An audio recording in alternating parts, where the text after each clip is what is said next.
إن الحمد لله نحمده ونستعينه ونستغفره ونعوذ بالله من شرور أنفسنا ومن سيئات أعمالنا من يهده الله فلا مضل له ومن يضلله فلا هادي له وأشهد أن لا إله إلا الله وحده لا شريك له وأشهد أن محمدا عبده ورسوله يا أيها الذين آمنوا اتقوا الله حق تقاته ولا تموتن إلا وأنتم مسلمون يا أيها الناس اتقوا ربكم الذي خلقكم من نفس واحدة وخلق منها زوجها وبث منهما رجالا كثيرا ونساء واتقوا الله الذي تساءلون به والأرحام إن الله كان عليكم رقيبا يا أيها الذين آمنوا اتقوا الله وقولوا قولا سديدا يصلح لكم أعمالكم ويغفر لكم ذنوبكم ومن يطع الله ورسوله فقد فاز فوزا عظيما أما بعد فإن خير الحديث كتاب الله وخير الهدي هدي محمد صلى الله عليه وسلم وشر الأمور محدثاتها وكل محدثة بدعة وكل بدعة ضلالة وكل ضلالة في النار فأعوذ بالله السميع العليم من الشيطان الرجيم من همزه ونفخه ونفثه بسم الله الرحمن الرحيم فما أوتيتم من شيء فمتاع الحياة الدنيا وما عند الله خير وأبقى للذين آمنوا وعلى ربهم يتوكلون وعن أبي هريرة رضي الله عنه قال سمعت رسول الله صلى الله عليه وسلم يقول لا يزال قلب الكبير شابا في اثنتين في حب الدنيا وطول الأمل رواه البخاري. حاضرین جمعہ، بزرگوں، نوجوانوں، عزیز بچوں، پردہ نشین اسلامی ماں اور بہنوں، خطبہ مسنونہ کے بعد سورۃ الشورى کی آیت نمبر 36 اور صحیح بخاری کی حدیث حضرت ابو ہریرہ رضی اللہ عنہ کے حوالے سے آپ کے سامنے رکھی گئی ہے، جس کا مقصد ہمارے اندر جو آخرت سے بے فکری اور دنیا کی محبت رچ بس گئی ہے، اس سے باز رہنا اور آخرت کے تعلق سے فکر مند رہنا، اور یہ کہ آخرت کے بارے میں اللہ رب العالمین نے جو بات بیان فرمائی ہے اس پر ایمان اور عقیدہ رکھنا۔ لہذا اللہ کے رسول صلی اللہ علیہ وسلم نے اسی چیز کی عکاسی کرتے ہوئے بیان فرمایا۔ حضرت ثوبان رضی اللہ عنہ حدیث کے راوی ہیں، سنن ابو داؤد کی حدیث، اور محدث زمان محقق دورہ شیخ محمد ناصر الدین البانی رحمہ اللہ نے اس حدیث کی تصحیح فرمائی۔ نبی کریم صلی اللہ علیہ وسلم نے فرمایا یوشک الامم ان تداعى علیکم کما تداعى الاکلۃ الی قصعتها، امتیں تم پر ٹوٹ پڑیں گی۔ یہ امت سے مراد کون سی امت ہے؟ اہل باطل ہے، اہل کفر ہے، اہل شرک ہے، اہل بدعات ہے، اور جتنے بھی فتنہ و فساد برپا کرنے والے لوگ ہیں، مسلمانوں سے متعلق جتنے بھی لوگ اپنے دلوں کے اندر حسد، کینہ، کپٹ، بغض رکھنے والے لوگ ہیں، مسلمانوں کے اتحاد کو پارا پارا کرنے والے لوگ ہیں، مسلمانوں کی توحیدی شان و شوکت کو دبانے والے جو لوگ ہیں، یہ تم پر ٹوٹ پڑیں گے۔ وہ اللہ کے رسول صلی اللہ علیہ وسلم یہ غیبی خبر دے رہے ہیں۔ آپ صلی اللہ علیہ وسلم یہ بتا رہے ہیں کہ ایسا مختلف زمانوں میں ہوتا رہے گا کہ اہل باطل اہل توحید کو دبانے کے لیے یکجٹ ہو جائیں گے، اور آج یہ حالت ہم پر ہے۔ آج ہم اپنی آنکھوں سے اس کا مشاہدہ کر رہے ہیں۔ ہمارے نبی صلی اللہ علیہ وسلم کی کوئی بات جھوٹی نہیں، ہمارے نبی صلی اللہ علیہ وسلم کی باتوں میں سچائی ہے، کیونکہ آپ صلی اللہ علیہ وسلم اپنی جانب سے کوئی بات نہیں کہتے۔ وما ينطق عن الهوى ان هو الا وحي يوحى، اگر نبی کی بات پر کوئی شک کرتا ہے تو گویا وہ اللہ کی ذات پر اور اس کے وعد و وعید پر شک کر رہا ہے. تو گویا نبی صلی اللہ علیہ وسلم کی زبانی یہ اللہ کی بات ہے, یہ وحی ہے. بس فرق یہ ہے کہ اس کی عبادت نہیں کی جاتی ہے, بس فرق یہ ہے کہ اس کی تلاوت نہیں کی جاتی ہے. اللہ کے رسول صلی اللہ علیہ وسلم اپنے ہوائے نفس سے نہیں بولا کرتے, نبی صلی اللہ علیہ وسلم اللہ کے فرمان پر بولا کرتے. یوشک الامم ان تداعى علیکم کما تداعى الاکلۃ الی قصعتها, تمام امتیں تم پر بھوکے بھیڑیے کی طرح سے ٹوٹ پڑے. کیسے؟ جیسے کوئی آدمی بڑا دسترخوان لگائے اور اس دسترخوان پر بڑے بڑے پلیٹیں سجائے اور اس کے بعد کھانے والوں کو اس میں بلائے کہ جتنا چاہو اتنا کھا سکتے ہو, تو کھانے والا اس میں سے جس قدر چاہتا ہے کھاتا ہے, پھینکتا ہے. اسی طرح سے تمہارے اوپر امتیں ٹوٹ پڑیں گی. اللہ کے رسول صلی اللہ علیہ وسلم سے پوچھا گیا, فقال قائل ومن قلة نحن يومئذ یا رسول اللہ, اے اللہ کے رسول صلی اللہ علیہ وسلم یہ جو امتیں ہم پر ٹوٹ پڑیں گی کس وجہ سے؟ کیا ہم تعداد میں کم ہوں گے, اس بنا پر وہ ہمیں اپنا لقمہ بنا لیں گی, اس بنا پر وہ ہم پر حملہ کر دیں گی ہمیں کمزور سمجھ کر کے؟ اللہ کے رسول صلی اللہ علیہ وسلم نے کہا قال بل انتم یومئذ کثیرون, بلکہ تم لوگ اس دن بہت زیادہ ہوگی. اور آج نبی صلی اللہ علیہ وسلم کے دور میں جو مسلمانوں کی تعداد تھی, آج کے مقابلہ اس دونوں کا موازنہ کریں, کیا ہم تعداد میں زیادہ نہیں ہیں؟ کیا مسلم ممالک تعداد میں زیادہ نہیں ہے؟ نبی کریم صلی اللہ علیہ وسلم کی جو امت آپ کے دور میں موجود تھی اور ہم جس دور میں سانس لے رہے ہیں, کیا ہم زیادہ نہیں ہیں؟ نبی کریم صلی اللہ علیہ وسلم نے کہا بل انتم یومئذ کثیرون, تم لوگ اس دن تعداد میں کم نہیں ہوگی, بہت زیادہ ہوگی. بل ولکنکم غثاء کغثاء السیل, لیکن تمہاری تعداد زیادہ رہنے کے باوجود بھی کوئی فرق نہیں پڑے گا. تم سمندر کے جھاگ کی مانند ہوگے کہ لہر ادھر آئی تو اس جھاگ کو اس طرف لے کے چلی گئی, لہر اندر گئی سمندر میں تو اپنے ساتھ واپس لے کر کے چلی گئی. بالکل خش و خاشاک کی طرح سے ہوگے جو سمندر کے تھپڑوں کی مار سہتے رہو گے. تمہاری تعداد بہت ہوگی. فَلَيَنزِعَنَّ اللَّهُ مِن صُدُورِ قُلُوبِكُمُ الْمَهَابَةَ, اللہ رب العالمین تمہارے سینوں میں سے خوف, ڈر, یہ تمام چیزیں اللہ رب العالمین غیروں کے سینوں میں سے تمہارا ڈر اور خوف اللہ تعالیٰ ہٹا دے گا. حیبت تمہاری اللہ رب العالمین ان کے سینوں سے نکال دے گا. وَلَا يَقْذِفَنَّ اللَّهُ فِي قُلُوبِكُمْ الْوَهْنَ, اور تمہارے دلوں کے اندر اللہ تعالیٰ وہن ڈال دے گا. میں نے چھوٹا سا جملہ گزشتہ خطبے میں بھی کہا تھا, اللہ کے رسول صلی اللہ علیہ وسلم سے صحابہ نے پوچھا ہے یہ لفظ وہن کا معنی سمجھ میں نہیں آیا. آپ صلی اللہ علیہ وسلم نے کہا حب الدنیا و کراہیت الموت, یہ حالت تمہاری اس وقت ہوگی جب تم دنیا کی محبت میں مست ہو جاؤ گے, موت کو ناپسند کرو گے, آخرت میں کامیاب ہونے کے لیے اعمال تم انجام نہیں دو گے. حب الدنیا و کراہیت الموت, یہ پوری حدیث ہے. اللہ کے رسول صلی اللہ علیہ وسلم نے اس حدیث کے اندر پیشین گوئی کی ہے, غیبی خبر دی ہے.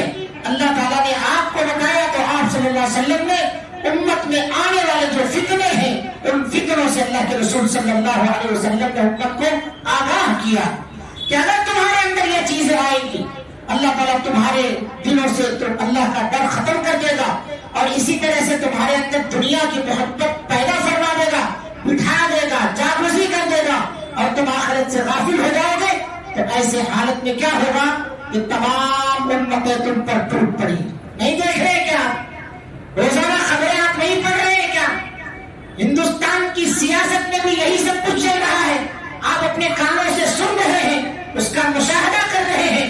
مسلمانوں کی جہاں جہاں اجتماعیت ہے, مسلمان جہاں جہاں طاقتور ہے, مسلمان جہاں جہاں پاورفل ہے, ان کی طاقتوں کو وہن, دنیا کا مال, دنیا کی دولت, عہدہ, منصب, جاہ, حشمت, تمام چیزیں ادا کر کے جو حق بولنے والا ہوتا ہے اس کی زبان گم کر دی جا رہی.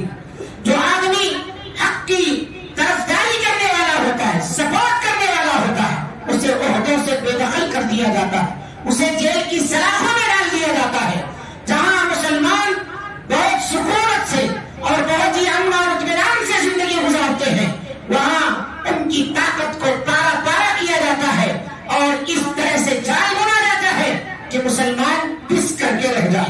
کشمیر کا جو دفعہ ہے اس کو آپ نے نہیں دیکھا کس مقصد سے ہٹایا گیا ہے.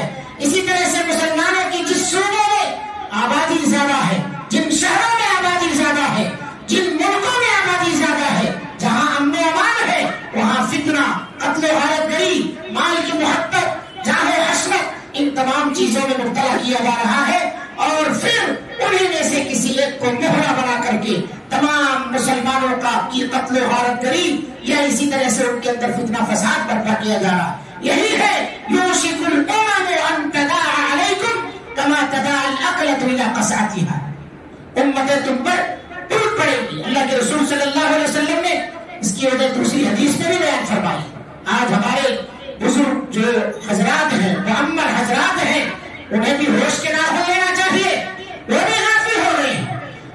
چند سالوں ہم لوگ سنا کرتے تھے، جب ہمارا بچپنا تھا تو ہم لوگ سنا کرتے تھے کہ مسجدوں کے اندر زیادہ تر تعداد بوڑھوں کی دیکھی جاتی. اب مسجدوں کے اندر بوڑھوں کی بھی تعداد نہیں دیکھی جاتی، بوڑھے بھی غائب ہوتے ہیں. وجہ کیا ہے؟ یہی حدیث ہے، دنیا و کراہیت الموت. یہ مت سمجھو کہ مال کی محبت صرف جوانوں میں ہوتی ہے، جاہ عصمت، عہدہ اور منصب کی محبت صرف نوجوانوں کے اندر ہوتی ہے. نوجوانوں سے کہیں زیادہ بوڑھوں کے اندر ہوتی ہے. اس کی وجہ یہی ہے، نہیں دیکھتے، غور نہیں کرتے. نوجوانوں سے زیادہ کیس بوڑھے لڑتے، کورٹ کچہریوں کا چکر زیادہ بوڑھے لگاتے. دیہاتوں میں چلے جائیے، کھیتوں کی جو مڑیر ہوتی ہے نوجوانوں سے زیادہ وہ چھٹائی کیا کرتے ہیں. پیر قبر میں لٹکا ہوا ہے، دانت ہل رہے ہیں، ہاتھوں میں صحیح سے پھاوڑا نہیں پکڑا جاتا ہے، مگر دوسرے کی زمین کاٹ کاٹ کے اپنی زمین کا حصہ بنانے میں سب سے زیادہ حریص وہ آدمی ہے جس کے بال سفید ہو گئے، جس کے آدھے بال سر کے جھڑ چکے ہیں، جس کے دانت آپس میں بج رہے ہیں، وہ آدمی زیادہ حریص. یہ میں اپنی طرف سے نہیں کہہ رہا، یہ اللہ کے رسول صلی اللہ علیہ وسلم کی بات ہے. آپ صلی اللہ علیہ وسلم نے فرمایا لا يزال قلب الكبير شابا في اثنتين. بوڑھے آدمی کا دل دو چیزوں میں ہمیشہ جوان رہتا ہے. اس کا دل دو چیزوں میں کبھی بوڑھا نہیں ہوتا، برابر جوان رہتا ہے. تو کیا ہے؟ محمد مصطفیٰ صلی اللہ علیہ وسلم کی زبانی آپ نے فرمایا فی حب الدنیا، دنیا کی محبت میں اس کا دل جوان ہوتا ہے. جب وہ بالکل آخری پڑاؤ میں آتا ہے تب وہ سوچتا ہے میرے پاس تو گھر نہیں ہے، میرے پاس تو گھر نہیں ہے، سر چھپانے کے لیے کوئی چھت نہیں ہے. جہاں اس کی عبادت، پرہیزگاری، تقویٰ کی عمر ہونی چاہیے تھی، وہ دنیا کی محبت میں مست ہو جاتا ہے. بچوں کے لیے کیا کر کے جاؤ، اپنے وارثین کے لیے کیا چھوڑ کے جاؤ. پوری جوانی جو ہے اس نے خراب کیا ہے، برباد کیا ہے تمام خراب چیزوں کے اندر. لیکن بڑھاپا آتے ہی یہ چیزیں اس کے اندر آنا شروع ہو جاتی ہیں، اس کا دل یہاں سے جوان ہونا شروع ہوتا ہے. پھر اس کے بعد نئے نئے کیس نکالتا ہے، اس کی زمین کے کاغذ الٹو، اس کی زمین کے کاغذ الٹو، نیا نیا فتنہ خاندان کے اندر شروع ہوتا ہے اور مرتے مرتے پورے خاندان کو تباہ و برباد کر کے جاتا ہے. پھر دنیا کے معاملے میں بوڑھے آدمی کا دل جوان ہوتا ہے. اور دوسری چیز وہ طول امل، دوسری چیز لمبی عمر، لمبی زندگی، لمبی آرزوئیں، ان چیزوں کے اندر اس کا دل جوان ہوتا ہے.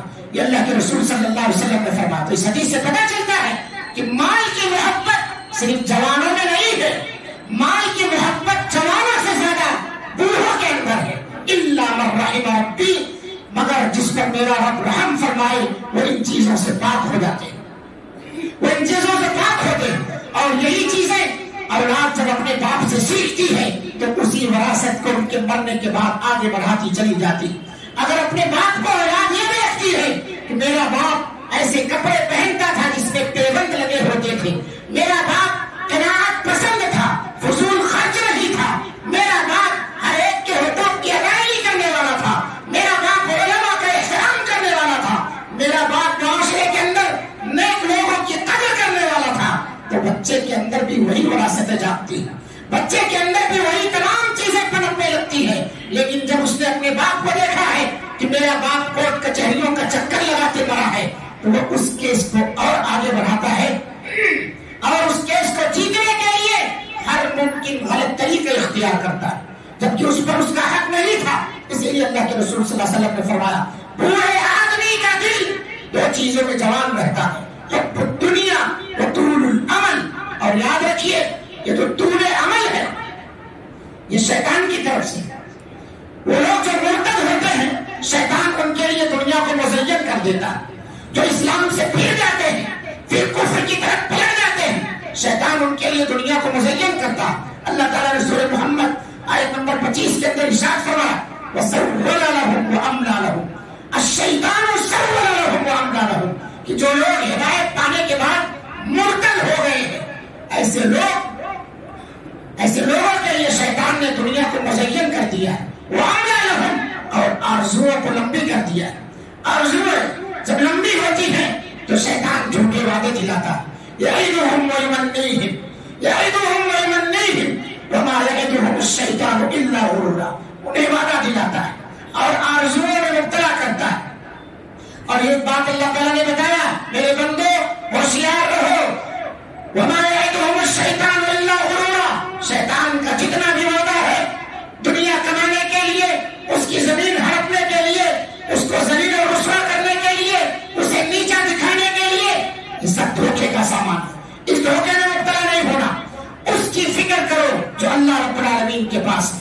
فما اوتیتم من شیء فمتاع الحیات الدنیا اللہ نے دنیا کی زندگی میں سے جو کچھ تمہیں عطا کر دیا ہے یہ دنیاوی زینت ہے، یہ دنیاوی زندگی ہے، دنیا کی چیزیں برتنے کی چیز ہے. اس کے بعد اللہ نے کیا کہا وما عند اللہ خیر وابقا اس کی فکر کرو جو اللہ کے پاس باقی رہنے والی ہے اور جو سب سے بہتر ہے، سب سے بہتر ہے. لیکن شیطان کے بہکاوے میں آؤ گے تو شیطان تمہیں بد اخلاقی پر ابھارے گا. شیطان تمہیں ایسے وعدے دلائے گا جو آگے جا کر کے سوائے رسوائی شرمندگی کے کچھ ہونے والا نہیں. اسی لیے اللہ رب العالمین نے دوسری آیت کے اندر نبی کریم صلی اللہ علیہ وسلم کو مخاطب کرتے ہوئے فرمایا ہے ذرهم يأكلوا ويتمتعوا ويلهيهم الأمل فسوف يعلمون. ان لوگوں کو ایسے ہی چھوڑ دو جو لوگ دنیا میں مست ہیں. اللہ تعالیٰ نے انہیں جانور چوپائے کہا اور کہا انہیں ایسے چھوڑ دو چوپایوں کی طرح سے جو ہر طرف منہ مارتے ہیں. يأكلوا ويتمتعوا دنیاوی زندگی مال و آسائش اس سے فائدہ تمام چیزیں حاصل کریں. افسانی خواہش جو کہے حلال حرام سب کھاتے گئے. وَيُلْهِهِمُ الْعَمَلِ ایسے جانوروں کی طرح سے عمل کرتا ہوا جو فَسَوْفَ يَعْلَمُونَ لیکن ایک دن ایسا آئے گا کہ ان قریب وہ جان لیں گے کہ ہاں ہمیں کرنا کیا تھا اور ہم کر کیا رہے تھے. یہ تمام کی تمام چیزیں ایک مومن کے اخلاق کے خلاف ہیں.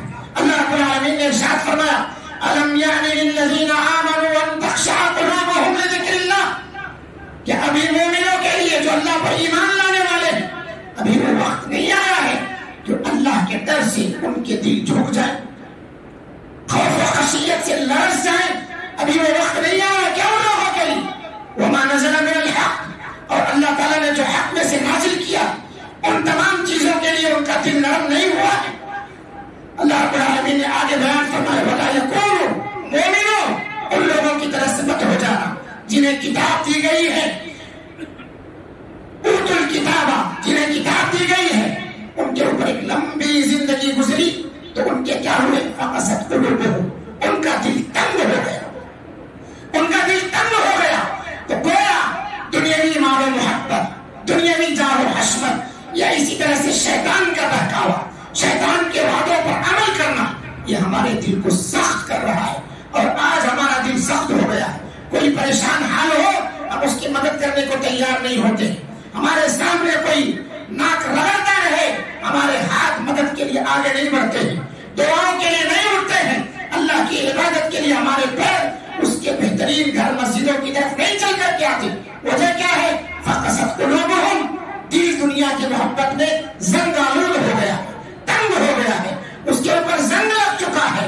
اسی لیے اللہ کے رسول صلی اللہ علیہ وسلم نے تمام لوگوں کو یہ نصیحت کی ہے. اس کا علاج کیا ہے؟ اس کا علاج یہی ہے آپ نے فرمایا ہے انظروا الی من هو اسفل منکم ولا تنظروا الی من هو فوقکم اپنے سے نیچے لوگوں کو دیکھو، اپنے سے اوپر کے لوگوں کو مت دیکھو. اس کا علاج یہ ہے ہم اپنے سے اوپر کے لوگوں کو دیکھتے ہیں، اپنے سے نیچے کے لوگوں کو نہیں دیکھتے. انظروا یہ نبوی علاج ہے. دل تمہارا سخت ہو گیا ہے، اسارت قلبی کے شکار ہو گئے ہو، دنیا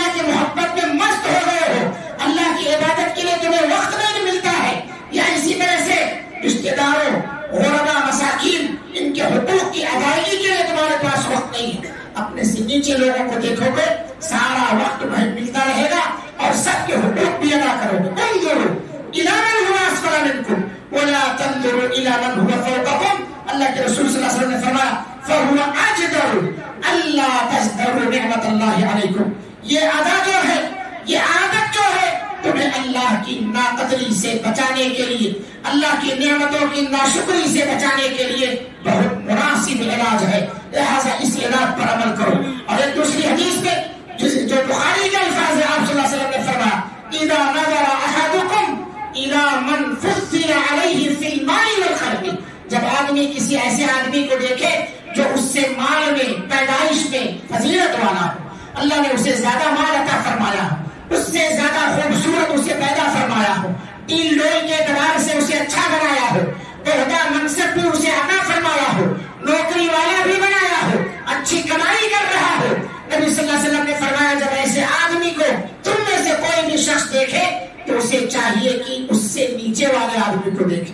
تو اس کے دل میں جو اللہ کے بارے میں شکوہ شکایت آ رہی تھی کہ اللہ نے مجھے ہی کیوں مجبور بنایا ہے، اللہ نے مجھے ہی کیوں اس طرح سے بنا دیا ہے، مجھے پیدا فرمایا تو ایسے کیوں پیدا فرمایا، تمام شکایتیں اس کی دور ہو جائیں. فَلْيَنْظُرْ إِلَى مَنْ هُوَ أَسْفَلَ مِنْهُ. جب اس طرح کے خیالات پیدا ہو تو اسے چاہیے کہ اپنے سے نیچے والوں کو دیکھے. لہذا دیکھو اگر اللہ تعالیٰ نے تمہیں چھوٹا موٹا جھوپڑا عطا فرمایا ہے سب چھپانے کے لیے تو اللہ کا شکر ادا کرو. اپنے سے نیچے والوں کو دیکھو. بہت سارے ایسے لوگ ہیں جو فٹ پاتھ پر زندگی گزار رہے ہیں، بہت سارے ایسے لوگ ہیں جو لوگوں کے سامنے ہاتھ پھیلا کے بھیک مانگ رہے ہیں. تمہیں اللہ نے اس سے بہتر بنایا ہے. ان کوٹھی عالی شان کوٹھیوں والوں کی طرف مت نظر دوڑاؤ. اگر ایسا کرو گے تمہارے اندر وہن پیدا ہوگا. اور وہن کیا ہے؟ دنیا کی محبت تمہارے اندر بیٹھتی چلی جائے گی. موت سے تمہیں نفرت پیدا ہونے لگے گی. یہ حدیث کیوں بھول جاتے ہو؟ اللہ کے رسول صلی اللہ علیہ وسلم نے فرمایا جنت کے اندر مالداروں سے 500 سال پہلے غریب پہنچے ہوئے ہوں. لیکن کون سے غریب ہو؟ جو مکمل ایمان والے ہوں، اللہ تعالیٰ اس کے بندوں کے حقوق ادا کرنے والے ہوں. مال کم ہوگا لیکن کسی کے حقوق بھی حق تلفی نہیں کیے ہوں گے.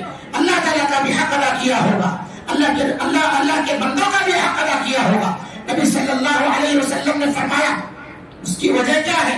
کیوں پہنچے ہوئے ہوں گے؟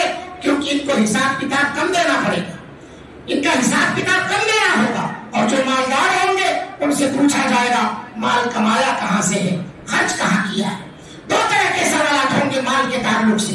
آج ہم اس پر بالکل بےحس ہو چکے ہیں کہ ہمارا مال کہاں سے آ رہا ہے اور خرچ کہاں پر ہو رہا ہے. بہت سارے لوگ کہہ بھی دیتے جیسے آ رہا ویسے خرچ ہو رہا ہے. آیا مال پتہ نہیں چلا، تنخواہ آئی برکت نہیں ہوئی، اس سائڈ سے اتنا کمایا معلوم نہیں ہوا کدھر چلا گیا ہے. تو جیسے آیا ویسے چلا گیا. اگر واقعی میں آپ حقوق ادا کرتے اللہ کے، اس کے بندوں کے، تو پھر یاد رکھیے وہ مال آپ کے لیے آزمائش کا سبب نہیں بنتا، وہ مال آپ کے لیے ندامت کا سبب نہیں بنتا. اسی لیے اللہ کے رسول صلی اللہ علیہ وسلم نے دوسری حدیث کے اندر بیان فرمایا دنیا کی محبت اور آخرت کی بے فکری یہ بہت بڑا فتنہ. دنیا کی محبت میں جو لوگ مبتلا ہیں، آخرت سے بے فکر ہیں، یاد رکھیں یہ صرف افراد کو گمراہ نہیں کرتا بلکہ قوموں کی گمراہی اور تباہی کا سبب ہے اور آخرت میں بھی ذلت اور رسوائی کا سبب بنتا ہے. لہذا آپ صلی اللہ علیہ وسلم نے حدیث کے اندر بیان فرمایا ما ذکران جائعان ارسلا فی غنم، کہ اتنا نقصان دو بھیڑیے جو بکریوں کے ریوڑ میں چھوڑ دیے جائیں وہ نہیں پہنچاتے جتنا نقصان آدمی مال کی حرص میں، عہدہ اور منصب کی حرص میں کھپاتا ہے. اتنا نقصان بھیڑیا ان بکریوں کے ریوڑ میں نہیں پہنچاتا. ایک دو بکری پکڑتا اس کے بعد چلا جاتا ہے.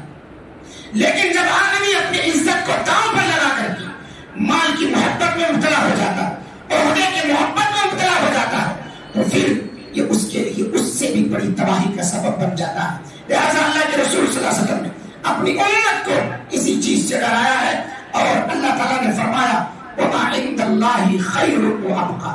اللہ کے پاس جو ہے وہ سب سے بہتر ہے، سب سے بہتر ہے.